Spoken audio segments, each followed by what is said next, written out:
It's time for Blindly Obvious. Blindly obvious, it's clear as can. The Blindly Obvious podcast is for information and entertainment purposes only. All views expressed on this show do not constitute professional advice. We make no representation or warranties regarding the accuracy, completeness, or applicability of the content we express. These are merely our opinions, and as such, we encourage everyone to form your own opinions. Hello and welcome to Blindly Obvious. I'm Tyler as always with my co-host Jeff, and today we are talking the conversation of playing a character. We all get the concept of playing a character, right? Somebody playing a role they were cast into, but in some ways, are we doing this exact same thing in our everyday lives? Jeff? Every child has a time where they play pretend.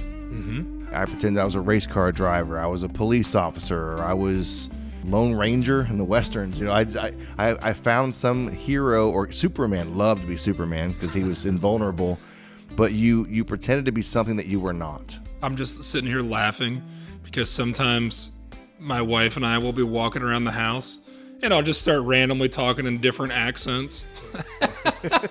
So I really enjoy stupid stuff like that. Being a character. Yeah, I do. I love to be a character. I am kind of a character in general, right?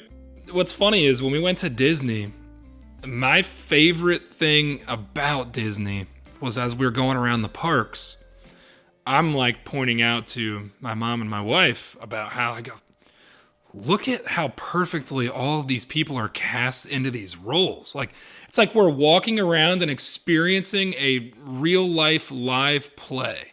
For example, like we had dinner one night at a French restaurant, Be Our Guest.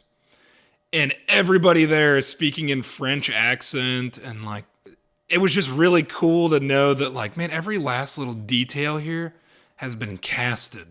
Well, I think a lot of those events, whether it's Comic-Con, you know, where you go and they have like a theme of Star Trek or whatever, and everyone dresses up. What they've done is they've eliminated the spectator seat and everyone's on the stage.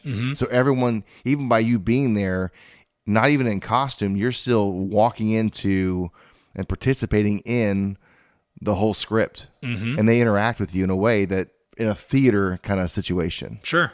Right, you're not just the audience now. Yeah, you're part of the actual, and it's a live, I don't know how to say this, it's not a set script except for the characters that they're playing. So they're going to stay in character, but how they interact in your personal life will be very different than like say myself. And so day to day, it's different every time. Trying to step into this alternate universe that we just imagine. It's not real. To be a character that they're not normally. Right. You've got the same thing. I think the reason why people fall into these weird fetishes, like with furries and trying to live out these quote unquote fantasies that degrade and denigrate themselves as opposed to improve and make them better. And it's like the lines of imagination have been just totally erased. And it's that, well, no, I imagine myself as an animal, and that's what I am now, and you got to treat me as such. Well, there's this hijack that's happened where we've gone from wanting to be like our heroes to being like the villains. Like, how about all these movies out now that there's the anti-hero? There's from movies to The Boys, I think is what it's called on Amazon, and it's all these horrible heroes. They're not really heroes, though. They're villains posing as heroes. Very interesting. That is an interesting shift of typically, I don't know, let's say maybe 30 years ago and beyond, there was always like you just said, the hero in the story, right? And that's kind of who people, I want to be like that. There has seemed to be a shift, and I would just wonder when that started, or like what caused that to... I mean, you can't say anything other than intentional manipulation or propaganda would be the result of the shift happening, but I just wonder when it started happening, and if we could trace it back to that time, if we could kind of see a denigration of our society slowly starting to come about as a result. I can tell you when I first noticed it. I can't tell you when it first started. I got a few years on you. So I remember as a child, once a year, dressing up like certain things. And I remember dressing up as Frankenstein, vampires, now Superman too, but a bum. One year I was a bum, had a cigar and everything. You know, as a little kid, I'm a bum. You know, nobody wants to grow up and be a bum, but I chose to be a bum. And a clown, Jason, with a mask. And there was something fun about becoming the monster you were afraid of. All right.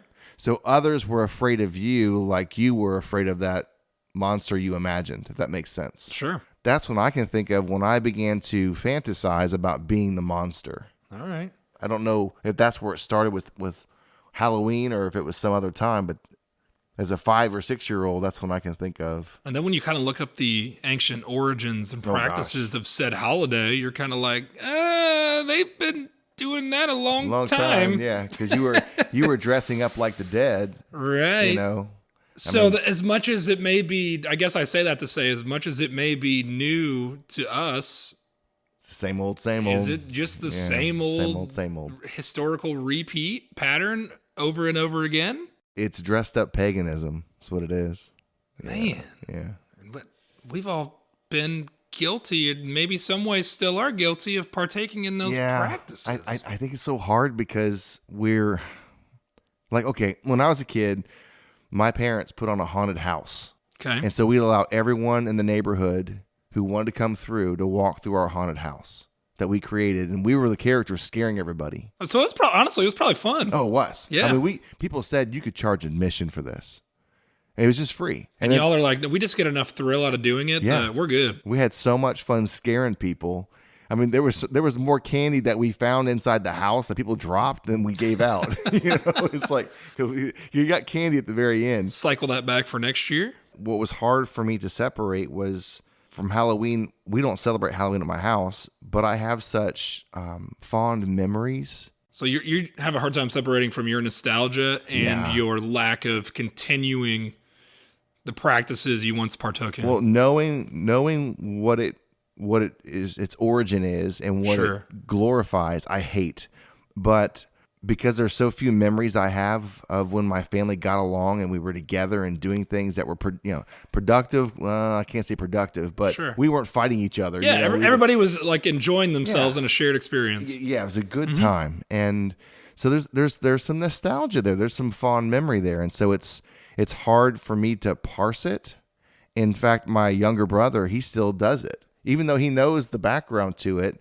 But he wants to have that same shared experience with his kids, and so they put on a haunted house. In any situation, it's hard for us to pull away from what it actually means and what we want it to mean. Right. Well, I would totally agree with you. We don't have that kind of nostalgic memory, but like we like to, my wife and kids and I, we used to love to just dress up in a random family costume.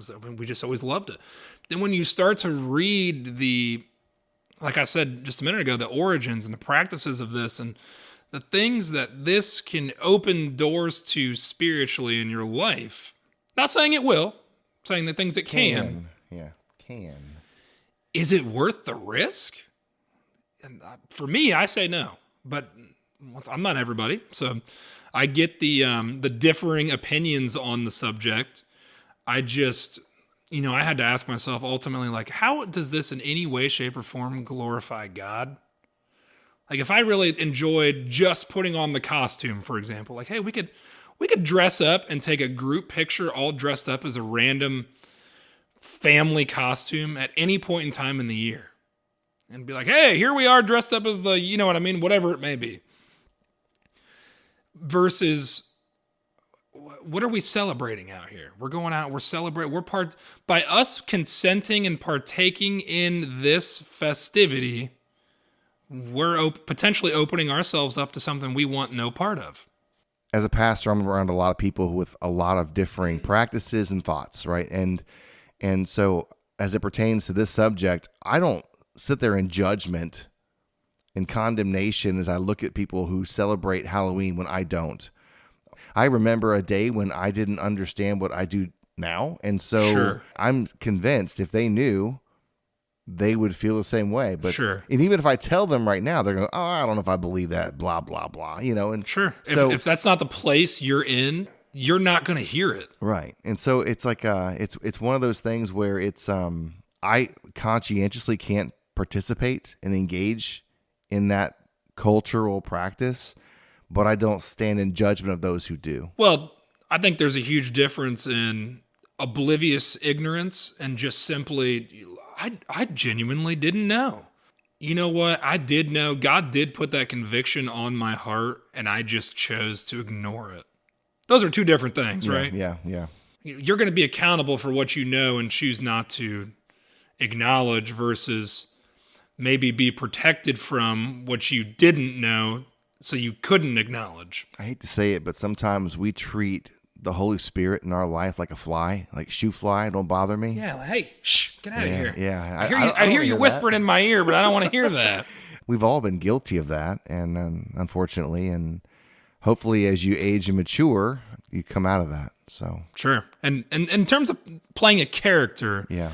you showed me this video of Jim Carrey where he talks about, spending his life in different character roles and then coming to the eventual realization of all these people are just characters that I've played, but none of them are truly me. The separation of the two of them and how he kind of came to his realization or conclusions that, I don't have to always be the person I'm playing because I'm trying to live up to or be like somebody that I'm simply just not. There's a lot of truth there. More than we like to admit, many of us play a character. There's an expectation placed upon us by the people we're around. Mm-hmm. Sometimes you'll put a smile on, not because you're happy, but because they expect to see one. Sure. And how many people right now are working a job that they absolutely hate? They've compromised due to maybe financial necessity, whatever it may be. Everybody's got a reason for what it is they're doing, whether it be right or wrong. They've decided not to fulfill and live out their purpose for something that was viewed as more safe, steady, and consistent. But every day they're playing this role of this position and they hate it. How about this? There's people who go to school for 4 to 6 years in a field they thought they wanted to do, come to find out, no, I just chose a career path that either my parents wanted me to do or my friends were doing it, so I chose to do it too. They go through and do it and end up doing it for a year, actually working in that career path and hate it. Sure. And find that they want to do something else entirely. In fact, I forget what the percentage is. It's pretty high of people who are working outside of their education field. Well, and you're supposed to know exactly what it is that you want to spend the next 40 to 50 years doing by the time you're 18 years old. Give me a break, man. How are you supposed to do that? Seriously. I didn't know who I was at 18. Figure out what you want to do for the rest of your life that's older than you are. Mm-hmm. In the same way that we play characters, sometimes we characterize certain career paths a certain way, and we crop, right? So if you ask a 5-year-old, what's it mean to be a cop, versus you ask one of us, you're going to get a completely different description of what that looks like. Mm-hmm. Kids in particular, especially children, but even young adults, have a very idealistic, very innocent, very naive, we say, view of how things work. Sure. So they think if I'm a teacher, then all I'm doing is helping better others. All I'm doing is helping kids who want to learn grow. And then you find out otherwise. If I'm a doctor, all I'm doing is helping people heal. Mm-hmm. If I'm a lawyer, all I'm doing is helping people not go to prison. I don't know, whatever your certain thing that you thought it was. Sure. I know that in ministry, I thought ministry was, I was going to study the Bible all day, and then once a week I get up and I get to share with everybody what I learned. Now that's part of what I do. Sure. But it's actually a very small percent of what I do. Mm-hmm. And I think as you just described with any of those above career fields, you would say the exact same, oh no, that's just a small percentage of what this actually entails. What happens is at some point you come to realize there's a lot of cons in this job that I can't live with for the small little joys I'm going to get from it. And now that I see the full picture, and I don't see a caricature of what it is, but the actual representation of what it is, I want nothing to do with that. The other side of this is, as you're trying to figure out your life, there are others who've got it all figured out about in regards to how they're going to play the system by being a character. Isn't that the whole thing about this data drop with all these things and files and emails and whatever else? Sure. With the Jeffrey situation is we're finding out we've got a lot of people at the top who are playing caricatures of what we thought they were, and we're finding out they're nothing like what they portray themselves to be on TV or Sure. What their image has office. been made. Yeah. Yeah, And absolutely. it's so terrifying that there really are wolves out there in sheep's clothing. Mm-hmm. Like the Bible says. Yeah. Turns out guy knew what he was talking about or something. Wow. I don't know. Yeah. So I don't know. I mean, it's like, so at the same time, while we're in a very productive and innocent way trying to make sound decisions that affect us and others in very positive ways, you got people out there just trying to game the system and take advantage of people. Well, how about, this is probably a good way to explain it. As we just described, people liking to go to these different types of events where you dress up in character outfits and you're almost a live role-playing audience in the script per se. I think that's probably safe to say that that's happening, but in the real world with real characters, real decisions, and real outcomes happening. Real consequence. Stakes. Yeah, there you go. There's real stakes to what's happening in this play that's on the grand stage per se. I watch my boys, my young men, who they still love games, video games, and they're always buying new ones of, again, a simulated reality. And they're often survival games. You know, they gather food, build shelters, avoid the zombies, whatever. They ask, what do you think? And my answer often is this: it's pretty good, but it doesn't compete with the real world. The only difference is the time span in which your lifespan exists in the video game is in fast forward.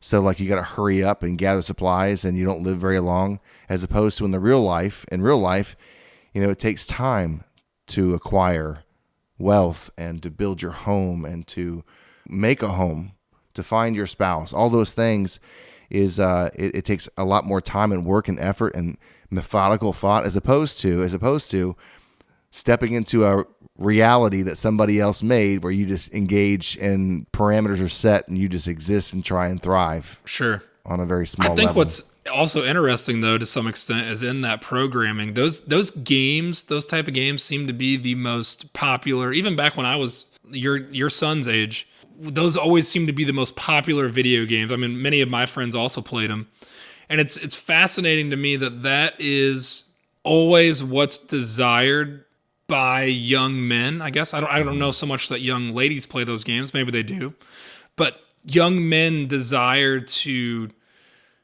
be the alphas they were designed to be, and our society is telling them not to be.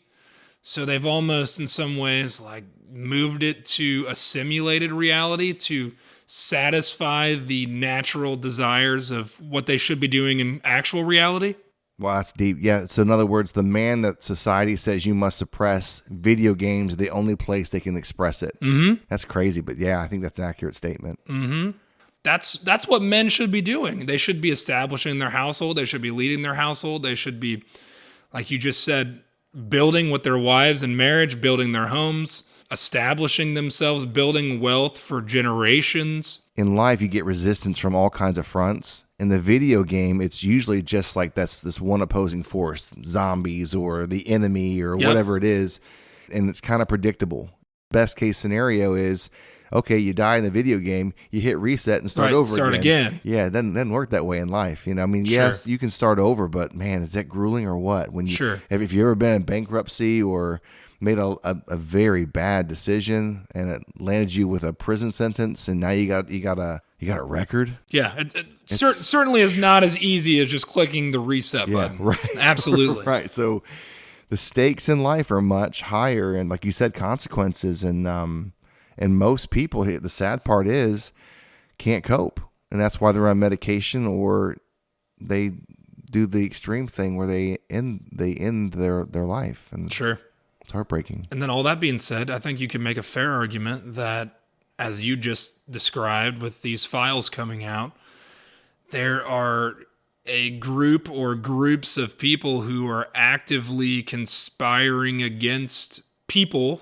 to basically hinder their best lives or their best reality. So like you said, the unknown forces in real life that kind of come at you, we're kind of seeing one of those main unknown forces are those we've put some of the most trust in as for our betterment. There's how we're led to believe the world works. Many of the systems that we give and play into are pyramid schemes meant to deprive you and defraud you. Our money system, I'm sorry, but it's built on inflation. People don't realize this, but inflation's a hidden tax. Yep. Most people experience this now. Your pay's not gone up, but the taxes and the purchasing power of the dollar has gone down. And so, remember when you could spend $200 and fill your grocery cart 5 years ago? Now $200 and you just bought 3 meals. Yeah, pretty close. Seriously. It's blindly obvious, but this is a charade. Well, and sometimes too, as obvious as it may present itself, it's just hard to look at. And that's the worst part is sometimes you just don't want to see it. You don't. And that's, that goes for all of us, yeah, right? How many times do you bump into that every day? We're like, ooh, I didn't want to know that. Yeah. Well, because like I described earlier, once you know, you're responsible for the fact that you know. Well, again, because we know, we have agency and we're able to say, hey, I don't like that.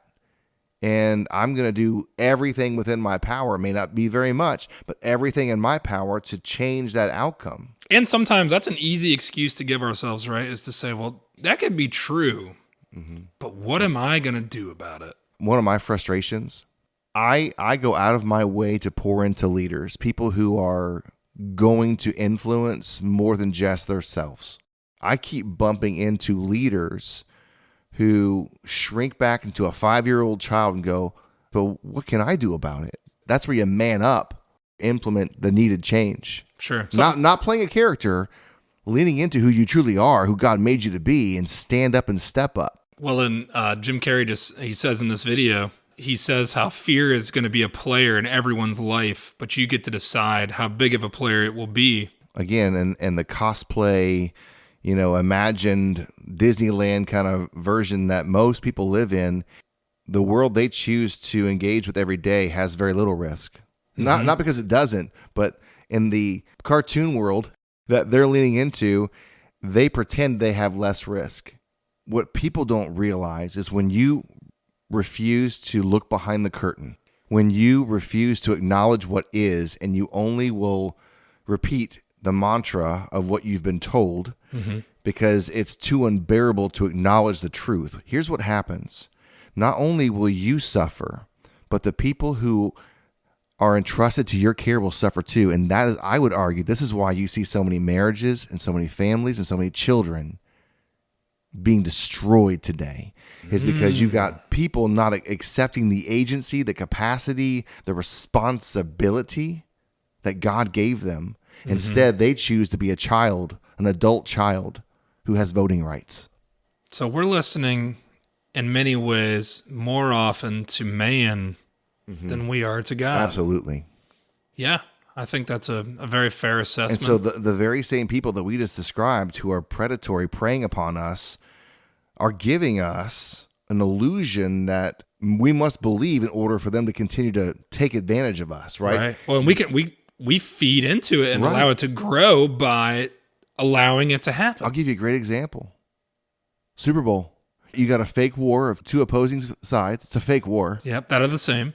And then you have an entertainment halftime to draw you back in, to let you get your snacks, that gives you your other dopamine hit, and then you finish it out. But what's it really about? At the end of the day, you know what it's about. Cha-ching. Money. Exactly right. Has nothing to do with anything of real consequence. And I'll tell you, I think most people, they live their life for that.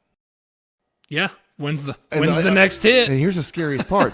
All the while avoiding real fights, real battles of great consequence.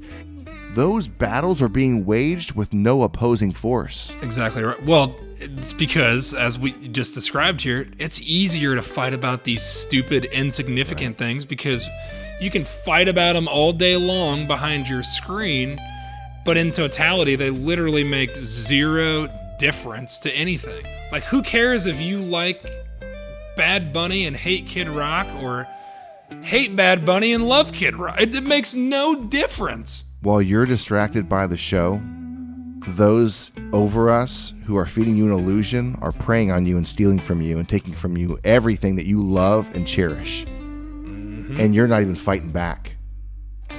You're not fighting the real battle. You're fighting an imagined foe. I think if most of us, or many of us, are being honest, we kind of know that deep down, but we refuse to, once again, really want to look at it and really want to call it by what it is, because then if we do that, that moves us into the arena of A, accountability, because we've all been part of it in some way, and B, responsibility of knowing, like, if I know this, how can I passively just continue to go along with it? Okay, I'll ask the question then.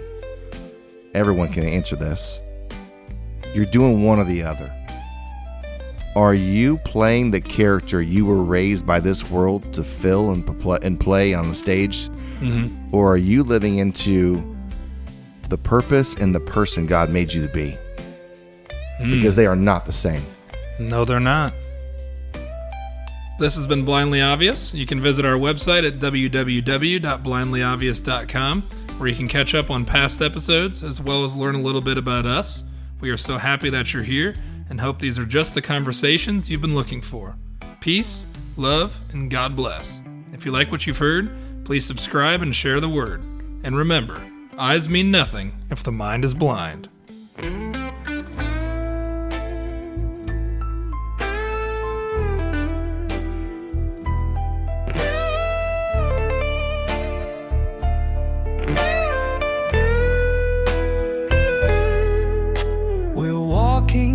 Past the signs each day,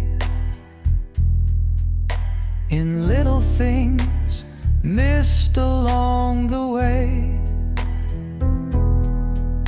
the symbols hidden in glamour's light, blindly obvious but out of sight.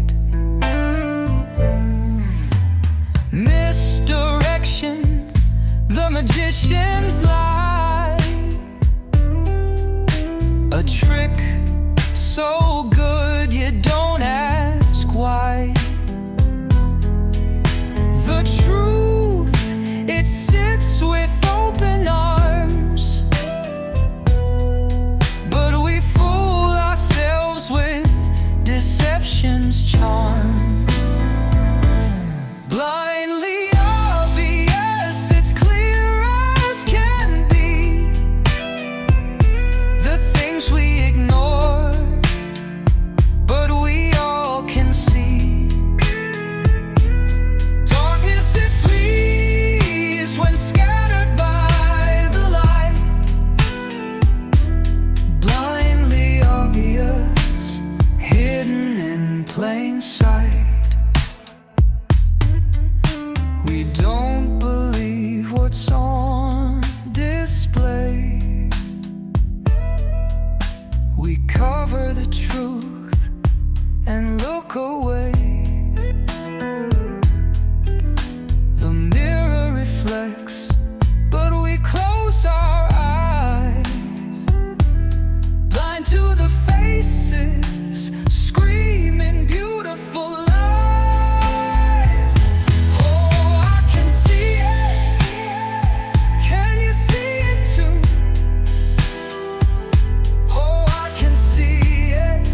There's a red pill and a blue.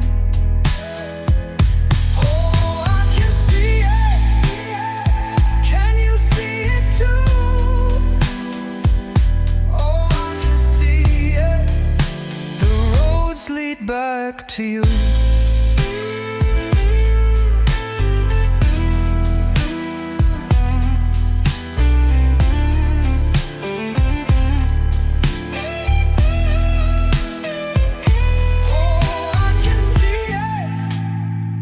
Can you see it too? Oh, I can see it. The roads lead back to you.